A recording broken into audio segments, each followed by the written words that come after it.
We're reading from the book of Genesis, a few chapters in these series of services, and today we'll be reading Genesis 28, about the stairway to heaven. I'll read Genesis 28, the verses 10 through 22, Jacob's dream at Bethel.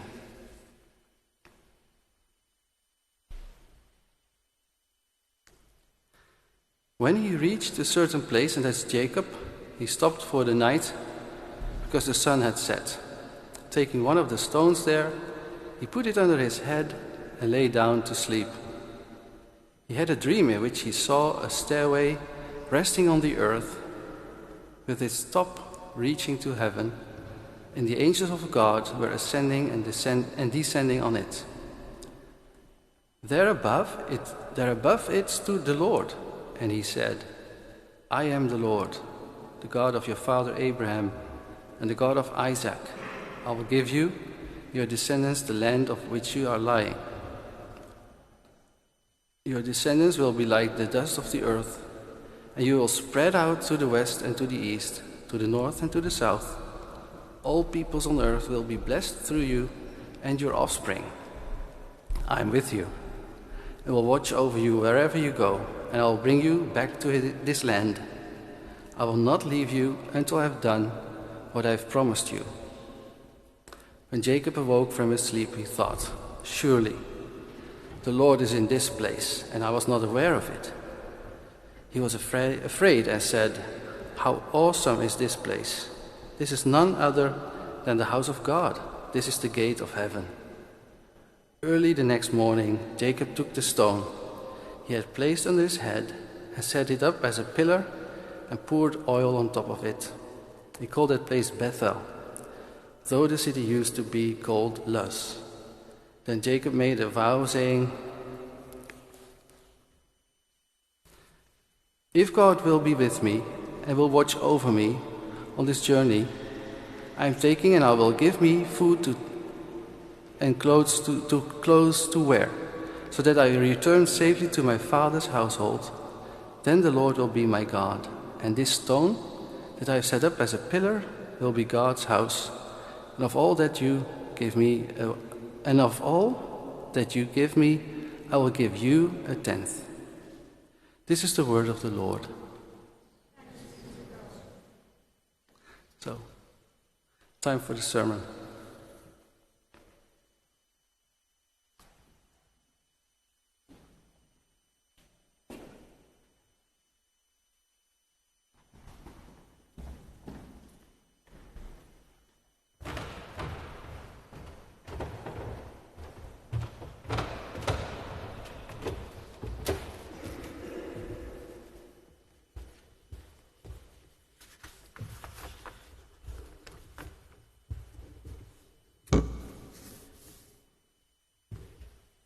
Good evening, everyone. I am very grateful to God and to the organizers of the international service here today to extend an invitation to me to speak today.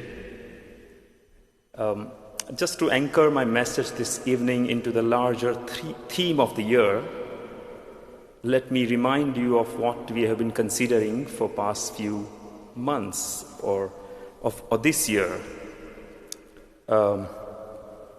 The theme of this year is encounters with God. Under this theme, we have looked at different personalities from the Bible who had encounter with God. So last month, we heard Ittasham Ravi speak to us about how Abraham had encounter with God. Today, fast forward 2 generations in 1 month, I will be speaking on God's encounter with Jacob. Now, interestingly, Jacob had 2 encounters with God. One is recorded in the passage that we read today, Genesis chapter 28. The other encounter is in Genesis 32, where Jacob wrestles with God. But today I am tasked to speak about the first encounter. And if this brings you some peace, as a faithful speaker, I have decided to preach a 3-point sermon today, and also to try and deliver it at least in next 20-25 minutes. So what should we look? What do we find in this encounter of Jacob with God? As I looked at this passage, I found at least 3 questions that sort of emerged before me when I was looking at the text. And I thought these questions might be interesting for the times and the context that we live in today. So I'll try and go over these 3 questions one after another. The first question that I have asked myself as I was reading this text was, can God encounter us? Can God encounter us? The answer to the question, can God encounter us, remains somehow a tacit assumption in the way we read experiences like that of Jacob. Take, for instance, if I were to ask you this evening, what comes to your mind when you read Jacob's story? I bet, and this applies to me as well. I bet somewhere in our mind we are fighting with the idea that it's not possible for God to have an encounter with us today. It's a nice story. Jacob had it. And I believe that it actually happened because the Bible tells me so. But it doesn't happen today. Can it happen today to me? It is normal to have such reactions today in our times, in our culture, because of how things have gone in past few centuries. Here in the Netherlands, people may argue that God cannot encounter us simply because there is no God who can encounter us. Or a little differently, we might say that God cannot encounter us because though He may exist, He is no longer part of our world. It could be that He created the world, but He has left us since then, asking us to run the world as we wish. Or as a friend of mine said once to me, God seems to have gone on a vacation. Maybe he is watching TV somewhere, or perhaps he is enjoying the sun on a beautiful beach somewhere. Whatever he is doing right now, one thing is sure, that he is no more involved in this world. And lastly, he said, God has left the receiver off the hook. He is no more there even to answer our prayers.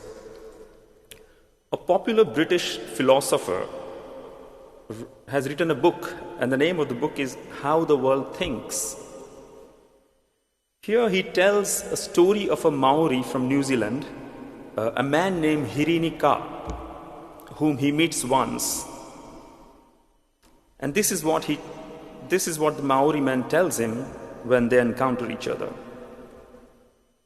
What we Maoris have in common with most of the world today is that we do not separate out the spiritual from the physical.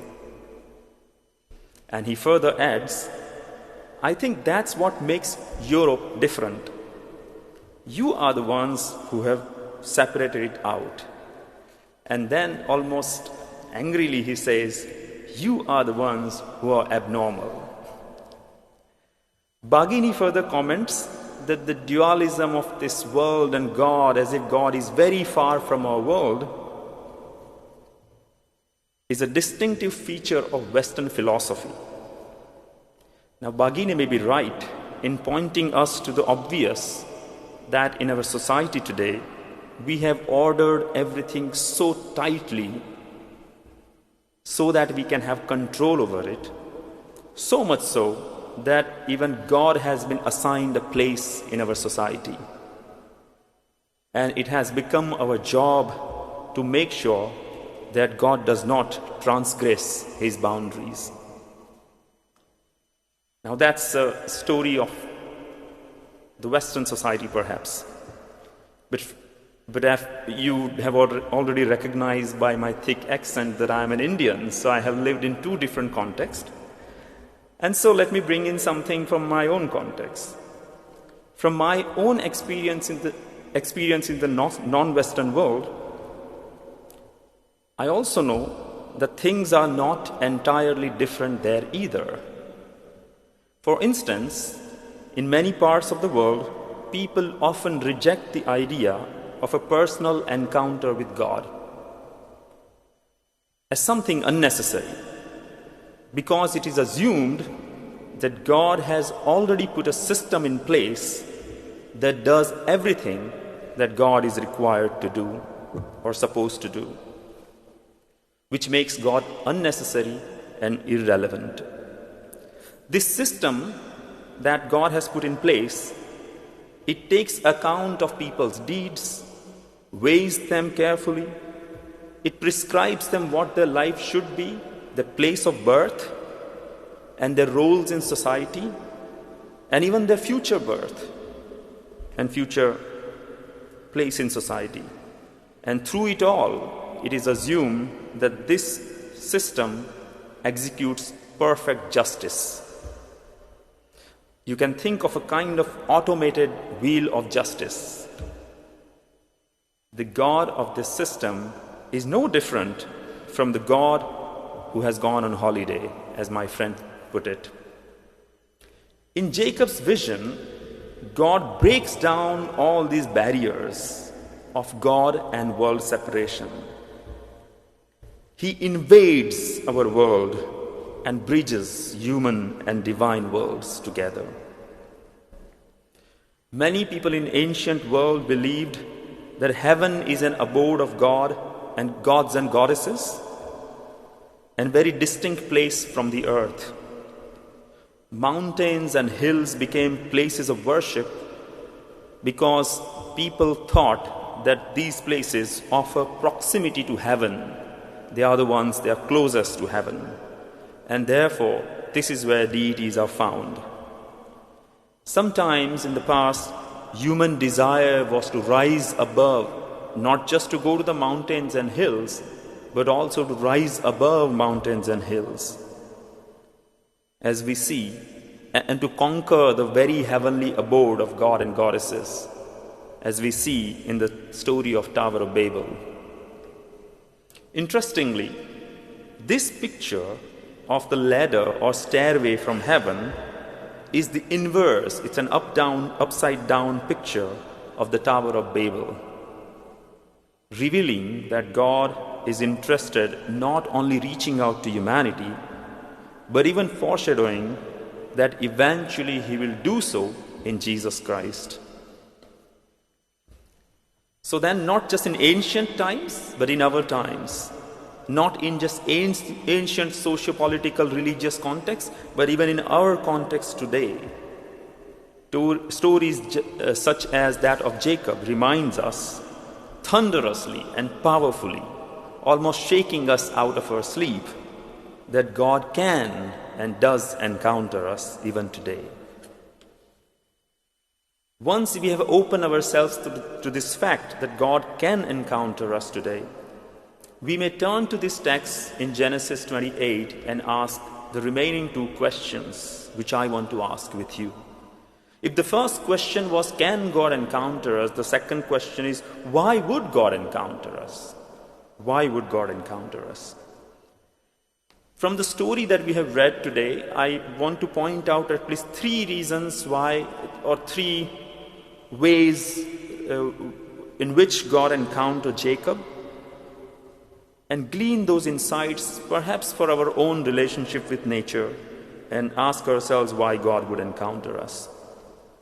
Firstly, to reveal who God is. God encounters Jacob to reveal who God is. Remember, Jacob's encounter begins with a vision of the ladder. But the moment God begins to speak, the first word he speaks are, I am. If anything, this reminds me of Moses' encounter with God in a burning bush, where the words of God are, I am who I am. If under question number 1 we looked at some cultural assumptions, here we look at Jacob's personal story. Because after all, even though we are part of a culture, in our culture maybe God is not permitted. Despite that, there are times when God encounters us. But here I want to more specifically talk about our personal attitude towards this encounter. Sometimes it is not just cultural norms, but our personal experience, our personal journey that makes it hard for us to accept that God can encounter us. I find it interesting that Jacob's encounter with God is almost like a sandwich between two other stories of deceit. In the first story, the chapter before, in chapter 27, is a story where Jacob deceives his own father and brother. In chapter 28, he meets God. But in chapter 29, Laban deceives him. He gets a taste of his own medicine, so to say. And he becomes a victim of deceit. And in between these two, there is this story of God's encounter. After becoming his own father and brother, Jacob has become a fugitive, a wanderer. Now he is on his way to Padan Aram. I don't know what emotions Jacob is going through at this moment when he has this vision. To be sure, he was a rich man. Genesis 26 verses 13 and 15 tells us that he was born in a rich family. Abraham was a rich man. But now, Jacob is lonely, sleeping on the ground and using a stone as a pillow. Perhaps he feels guilty now for deceiving his father. In fact, there are a lot of similarities between God's encounter with Moses and God's encounter with Jacob. Both commit some crimes. One kills a fellow countryman, the other one deceives his family members.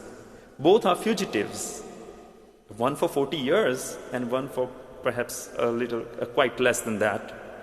Both encounter God in the most unexpected circumstances of their life. Perhaps both are also suffering with the guilt for the crime they have committed. Guilt is a strange feeling, isn't it?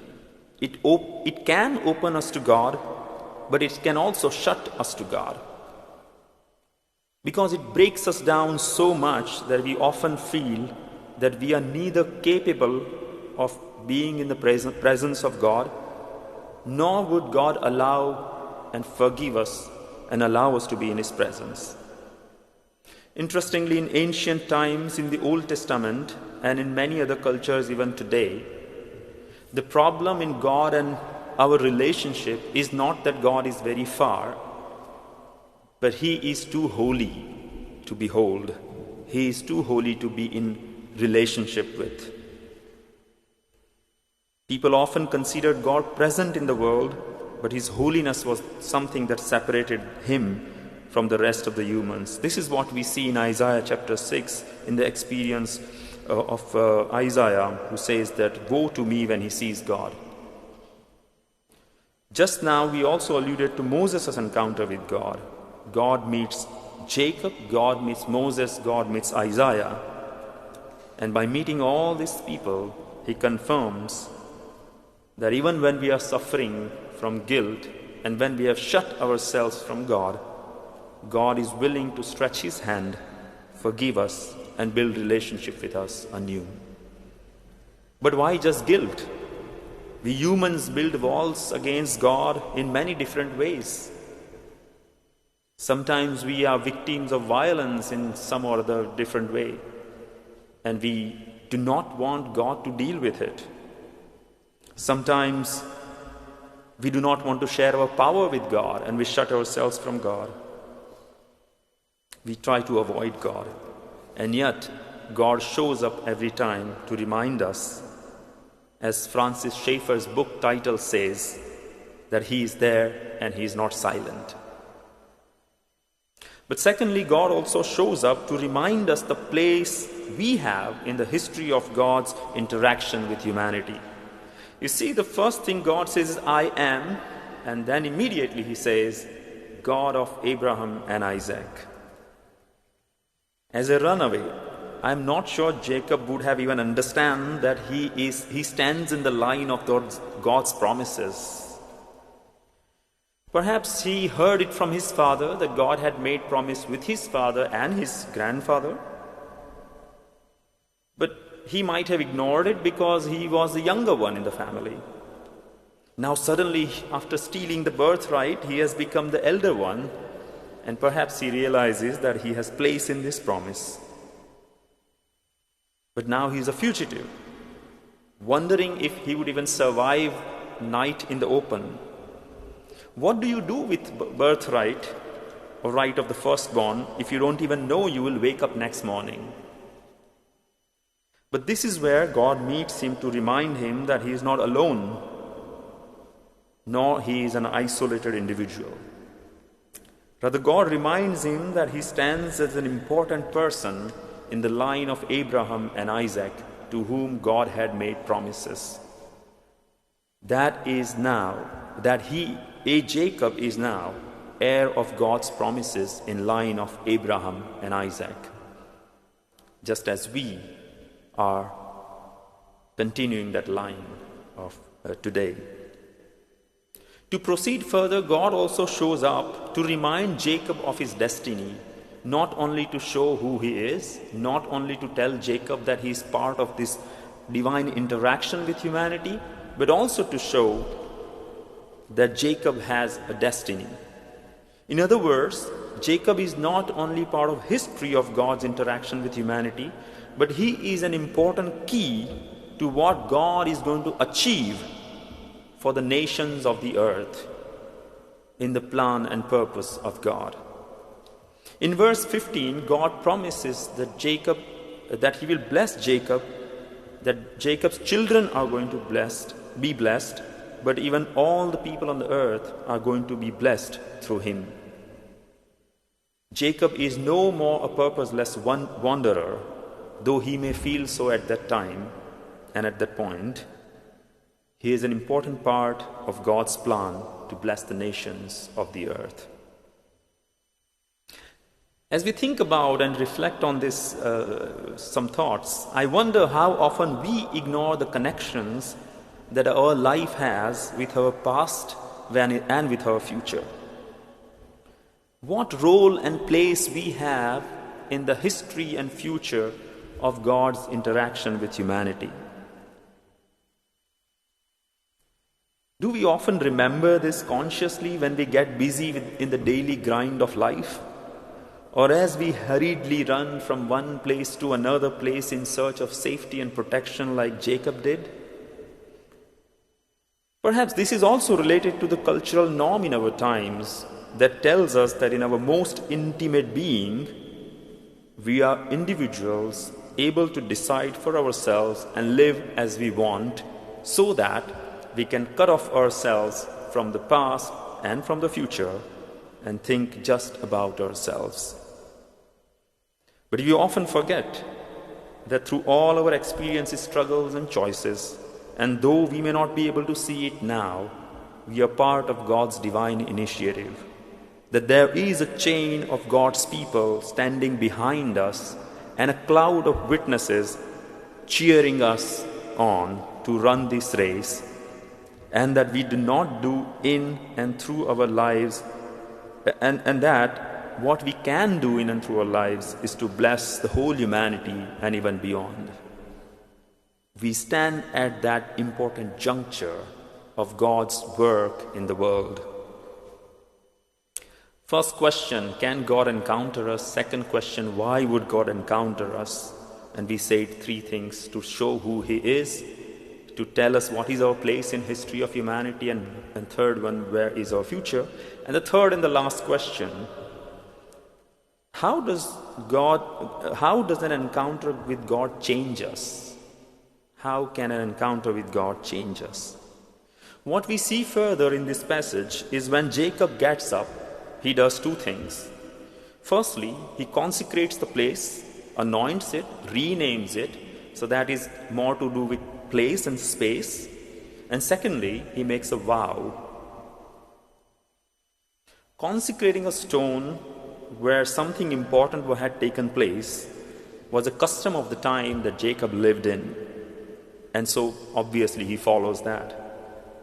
Stones erected in such a manner showed that God was present here. Sometimes people would distort this place of anointing and would begin to serve the anointed things.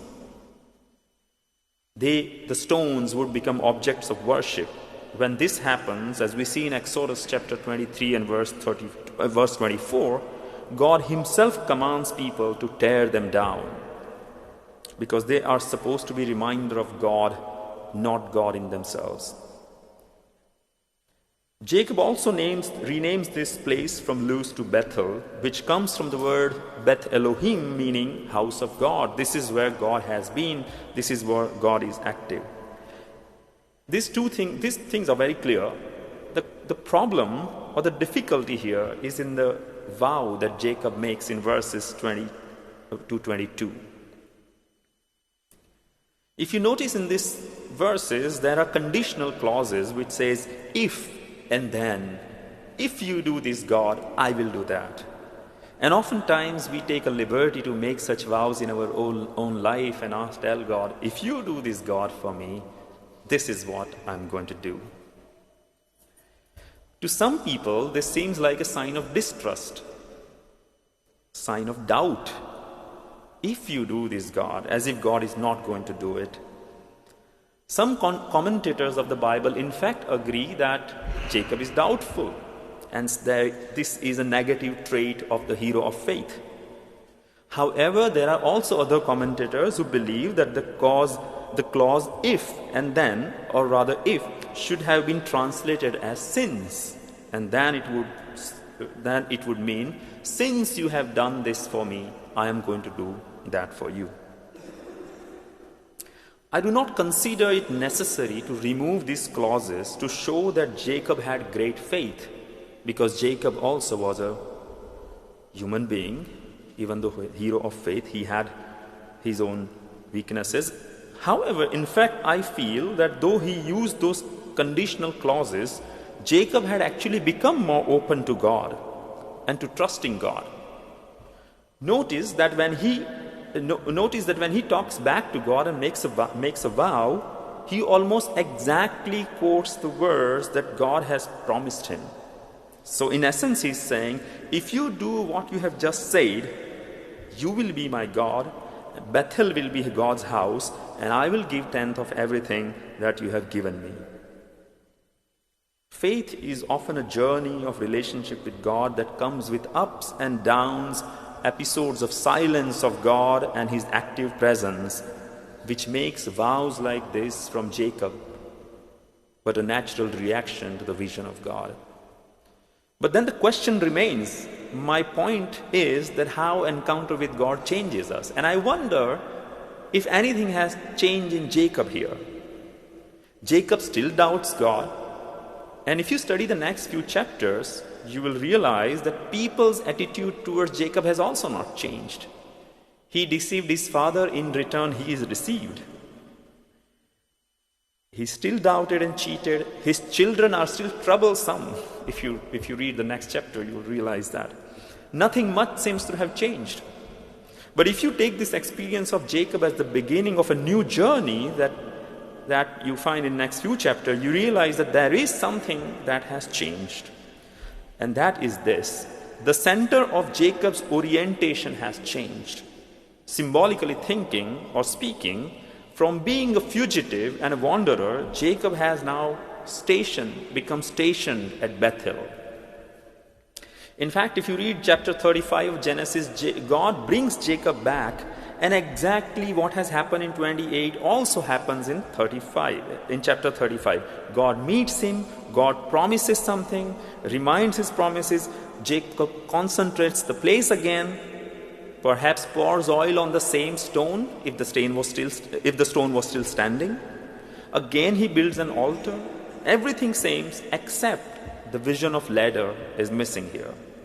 Between the first encounter at Bethel And the second one, where he comes and again erects the altar, Jacob has gone through many experiences of hardship, deceit, suffering, successes, and failures.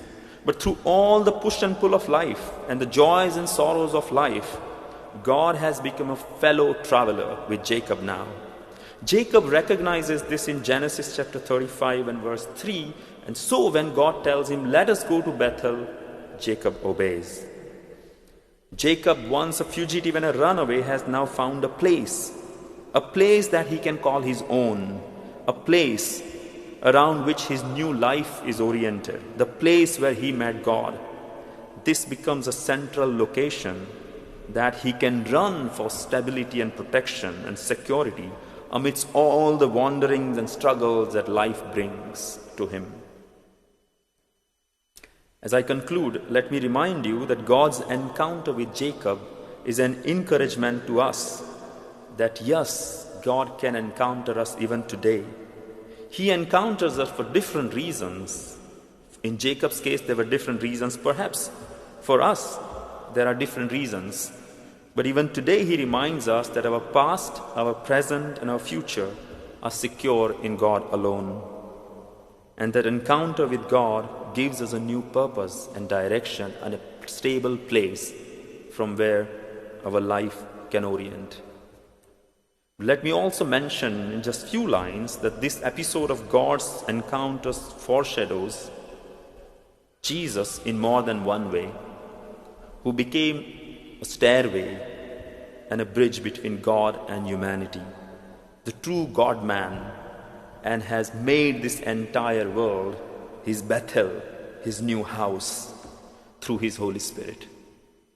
If you are like Jacob today, running from one place to another for whatever reason, looking for a place to anchor your life in something, may I invite you to consider the God of Abraham, Isaac, and Jacob, revealed in the Lord Jesus Christ, who can renew and reorient our life. May God bless us through this devotion.